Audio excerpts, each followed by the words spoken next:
তো চলো ভিউয়ার্স, শুরু করা যাক আজকের নতুন এক ভিডিও নিয়ে আমরা আসলাম আপনাদের মাঝে। তো আজকে আমাদের নতুন প্ল্যান সাতক্ষীরা সেই ঐতিহ্যবাহী এক খেজুর বাগান। তো আমরা প্রথমে যাচ্ছি, পথের মাঝে অনেক সুন্দর দৃশ্য পড়লো সামনে। দেখুন কত সুন্দর রাস্তা যাওয়ার পথে আমরা মাঝামাঝি অবস্থানে চলে এসেছি। তো এটি হচ্ছে সাতক্ষীরা জেলার দেবাটা উপজেলার একটি ঐতিহ্যবাহী খেজুর বাগান। এখানে অনেক সুন্দর সুন্দর সুদর্শন গাছ আছে এবং খেজুর গাছের পাশাপাশি অনেক সুন্দর প্লেস। এখানে আপনারা চাইলেও ঘুরতে আসতে পারেন, আপনাদের গার্লফ্রেন্ডকে নিয়েও আসতে পারেন বা ফ্যামিলির সাথেও নিয়ে আসতে পারেন। তো দেখা যাক খেজুর বাগানে কি কি আছে। আমরা ঢোকার পথে এখানে দেখতে পেলাম খুব সুন্দর সুন্দর ছোট থেকে মাঝারি বড় সব ধরনের গাছই এখানে আছে। এটি এলাকা জুড়েই আছে, অনেক জমি জুড়ে এটি অবস্থান করছে। এটি প্রায় 5 থেকে আনুমানিক 10 বিঘার উপরেই এই খেজুর বাগানটি অবস্থান করছে। তো ভেতরে দেখতে থাকুন, আরও অনেক কিছু আছে, আমরা আস্তে আস্তে আপনাদেরকে সবগুলাই দেখানোর চেষ্টা করব। তো আমরা ভিতরে চলে আসলাম। এখানে দেখুন একবারে 1 হাতের মতো থেকে শুরু করে অনেক সুন্দর সুন্দর খেজুর গাছ আছে এখানে।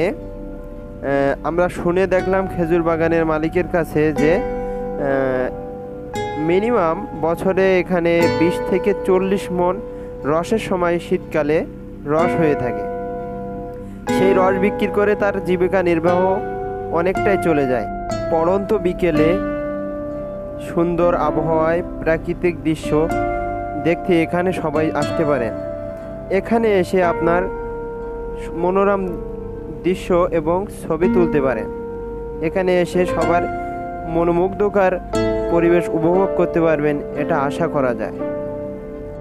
তবে এইখানে একটু ঝোপঝাড় থাকার কারণে এখানে কোনো প্রকার অসামাজিক কার্যক্রমের হাত থেকে বাঁচার জন্য লোক এখানে রাখা আছে, সে সব সময় পাহারা দেয়। এর পাশে আপনার সুন্দরবন যেটাকে বলা হয় ম্যানগ্রোভ বন, কেওড়াতলা নামে পরিচিত, এটি উপভোগ করতে পারেন আপনারা এর মাঝেই। এখান থেকে মাত্র 2 মিনিটের পথ, সেখানেই যেতে পারবেন আপনারা টিকিটের মাধ্যমে। কিন্তু সুন্দর একটা কথা, সেটা হলো এখানে কোনো টিকিট লাগবে না আপনাদের আসতে চাইলে। এটি আসতে গেলে আপনাকে প্রথম সাতক্ষীরা সদর থেকে সোজা দেবাটা উপজেলায় আসতে হবে। পাশাপাশি আরও একটি মজার ব্যাপার হলো পাশেই আপনারা দেখতে পাবেন নদী। এখানে ট্রলারে উঠে আপনারা সুন্দরভাবে ঘুরতে পারবেন। 20 থেকে 40 টাকা টিকিট নেয় এই নদীতে ঘুরতে, এবং সেই ভাড়া দিয়ে আপনারা সুন্দর উপভোগ করতে পারবেন। আবহাওয়া খুব সুন্দর একটি পরিবেশ, এখানে চাইলে ঘুরে যেতে পারেন আপনারা।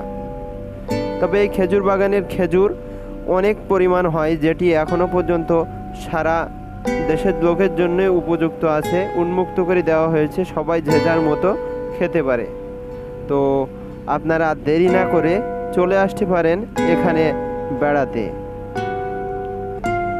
তো আমাদের ভিডিওটি আজ এ পর্যন্তই। যদি আপনাদের ভালো লেগে থাকে তাহলে লাইক করে সাবস্ক্রাইব করে পাশে থাকবেন, আর দেখতে থাকুন কত সুন্দর সুন্দর গাছ এখানে আছে।